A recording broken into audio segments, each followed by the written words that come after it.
Welcome, friends. This is Harshad Parekh inviting you to listen to some of my short writings on philosophy, religion, psychology, spirituality, education, Krishnamurti, and nature. I hope you have a good listening. This is audio number 90, article number 586.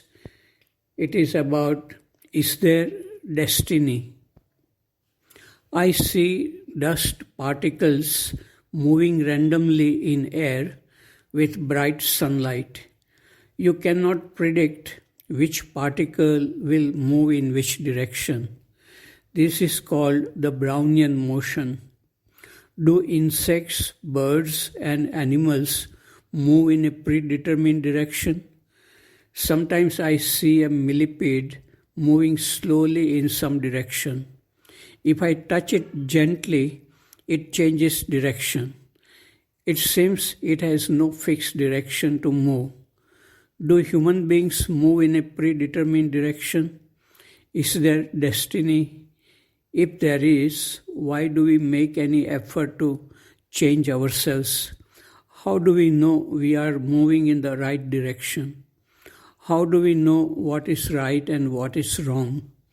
These are the questions which have puzzled human beings for thousands of years. There is a song from old Hindi film Seema which throws light on such questions.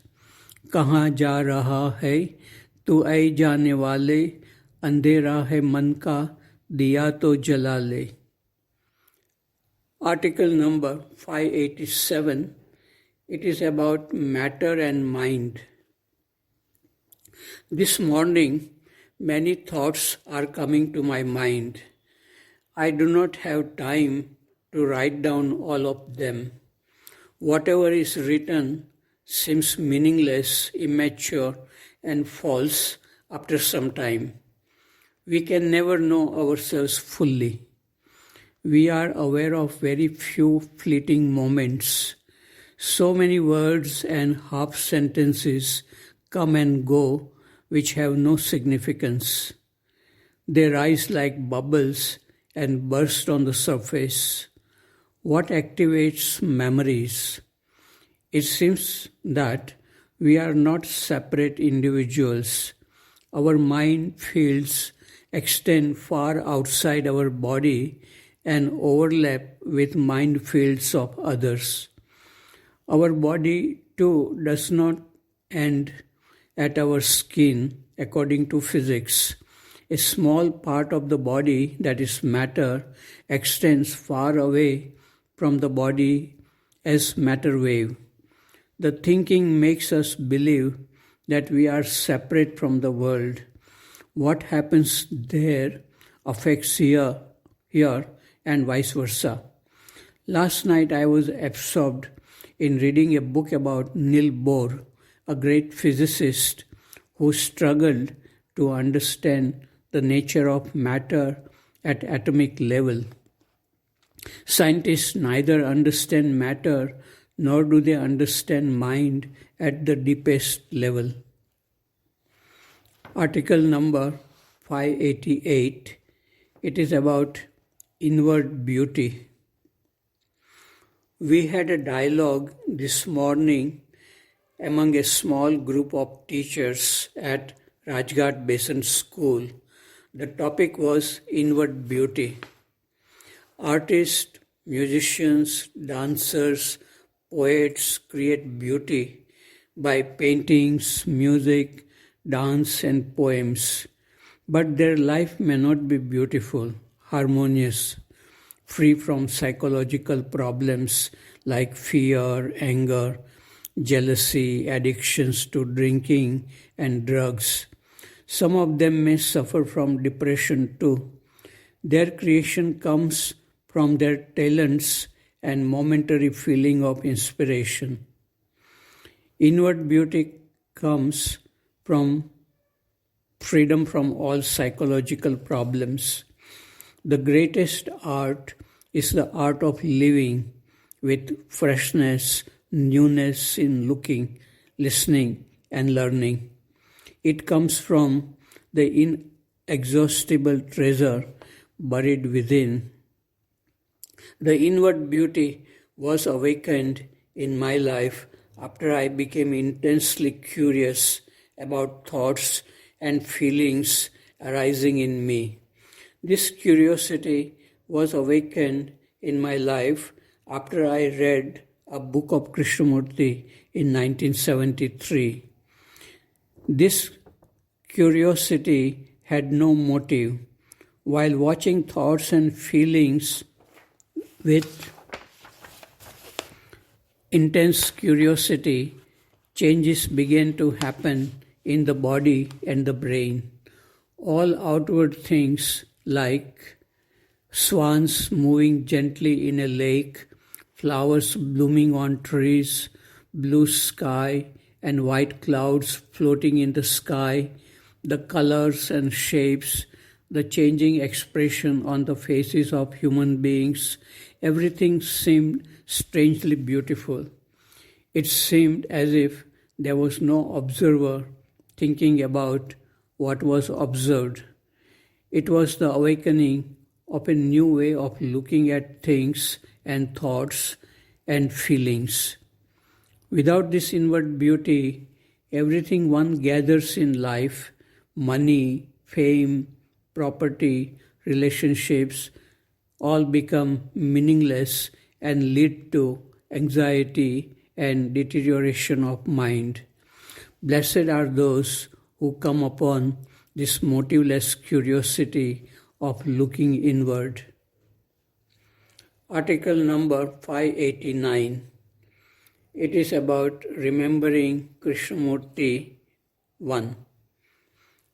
Today is G. Krishnamurti's death anniversary, 17th February. It is natural to remember him who affected my life at the core, first by his books and then by his personal presence. He was probably the greatest and most passionate spiritual teacher of 20th century. His teachings are simple, clear, direct, and most relevant for the modern age. But to understand him, one needs a simple and attentive mind. Without probing the deepest layers of our own mind through silent awareness, we cannot be free from problems like fear, anger, conflicts in relationship, etc. Article number 590, it is about remembering Krishnamurti II. Today is 25th anniversary of J. Krishnamurti's death, 17th February 2011. Reading his one book is enough to bring you in touch with your inner self and begin to transform the way you look at nature, human beings, and relationship with everything. Probably more people are now aware of his work than before. It was good to communicate with him and to teach at his schools for many years. Article number 591. It is about lawyers and justice in India. I know very little about law, but this is what I read in a Gujarati newspaper. Millions of court cases are unresolved in Indian courts. Some cases go on for many years. Lawyers are very expensive. Poor and innocent people cannot afford to have lawyers. Rich and powerful people remain free even if they have committed crimes because of their smart lawyers. There is shortage of judges. How can anyone have confidence in such a system of justice? Some of my Facebook friends are lawyers. What do you say about this problem? Article number 592, it is about freedom at the beginning. If we have simple, clear and innocent mind, we can understand or recognize immediately the essence of Krishnamurti's teachings. Otherwise, it is very difficult and confusing. That is why he says freedom is at the beginning, the freedom to see things as they are. Article number 593, it is about traveling lightly. One must travel lightly on the journey of life without carrying the burden of past memories and experiences. Happiness is living in the present moment with a fresh mind. Article number 594, it is about the art of speaking and listening. In December 1989, in Rishi Valley, we had started voluntary dialogues with students and teachers who were interested in deeper problems of living. After our first meeting on December 16, I wrote in my diary, it was a pleasant surprise to see our student speaking so clearly and intelligently about the problem of choosing the right profession and its meaning to life. They listen to each other well. I wish the members of Indian Parliament learned from our student how to speak and to listen.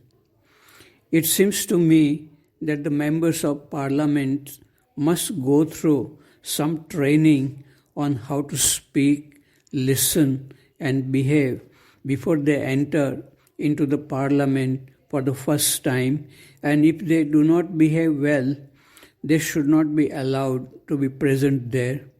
Their misbehavior is tolerated, and so some of them continue to misbehave and give a bad name to Indian democracy. Article number 595 is about beauty. Gautam Buddha said to Amrapali, the most beautiful dancer of her time, quote, "Beauty arises and passes away like all other phenomena. Fame and fortune are no different. Only the peace, joy, and freedom that are the fruits of meditation bring true happiness. Amrapali, cherish and take care of all the moments left to you in this life. Do not lose yourself in forgetfulness or idle amusement. This is of utmost importance." This is from Old Path, White Clouds by Thich Nathan. 596.